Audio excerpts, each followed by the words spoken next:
রাধে রাধে। গীতার মূল্যায়নের আগের ভিডিও ছিল শ্রীমদ্ ভগবদ্গীতার 3য় অধ্যায়ের 10 নম্বর শ্লোক ব্যাখ্যা সহ পরিশিষ্ট ভাব বলেছিলাম।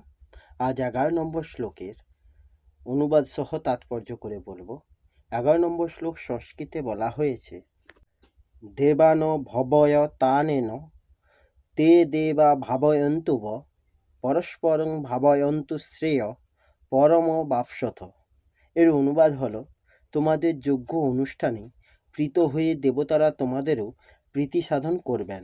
এইভাবে পারস্পরিক প্রীতিবিধান করার মাধ্যমে তোমরা পরম মঙ্গল লাভ করবে। এর তাৎপর্য হলো, দেবতারা জড়জাগতিক বিষয়সমূহের জন্য শক্তিপ্রাপ্ত প্রশাসক।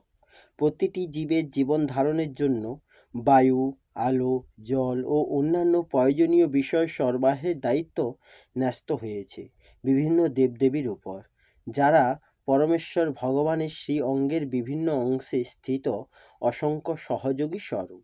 এই সমস্ত দেবতাদের প্রসন্নতা ও অপ্রসন্নতা নির্ভর করে মানুষের যজ্ঞ অনুষ্ঠান করবার উপর। ভিন্ন ভিন্ন যজ্ঞ ভিন্ন ভিন্ন দেবদেবীর তুষ্টি সাধনের জন্য অনুষ্ঠিত হয়, কিন্তু তা হলেও সমস্ত যজ্ঞেই পরম ভোক্তারূপে শ্রী বিষ্ণুর আরাধনা করা হয়ে থাকে। ভগবদ্গীতাতে বলা হয়েছে যে, তাই শ্রীকৃষ্ণ স্বয়ং সমস্ত যজ্ঞের ভোক্তা। তাই যজ্ঞপতির চরম তুষ্টিবিধান করাই সমস্ত যজ্ঞের প্রধান উদ্দেশ্য। এই সমস্ত যজ্ঞগুলি যখন সুচারুরূপে অনুষ্ঠিত হয়, তখন বিভিন্ন বিভাগীয় প্রধান দেবদেবীরা স্বভাবত সন্তুষ্ট হন এবং তখন আর প্রাকৃতিক সম্পদের কোনো অভাব থাকে না। যজ্ঞ অনুষ্ঠান করলে নানান রকম পারপার্শ্বিক লাভ হয় এবং অন্তিমে তা জড়বন্ধন থেকে মুক্তি প্রদান করে থাকে। যজ্ঞ অনুষ্ঠানের ফলে সব রকমের কার্যকলাপ পরিশুদ্ধ হয়, সে সম্বন্ধে বেদে বলা হয়েছে।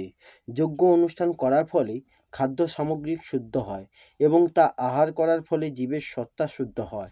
সত্তা শুদ্ধ হবার ফলে স্মৃতি শুদ্ধ হয় এবং তখন সে মোক্ষ লাভের জন্য চিন্তা করতে পারে।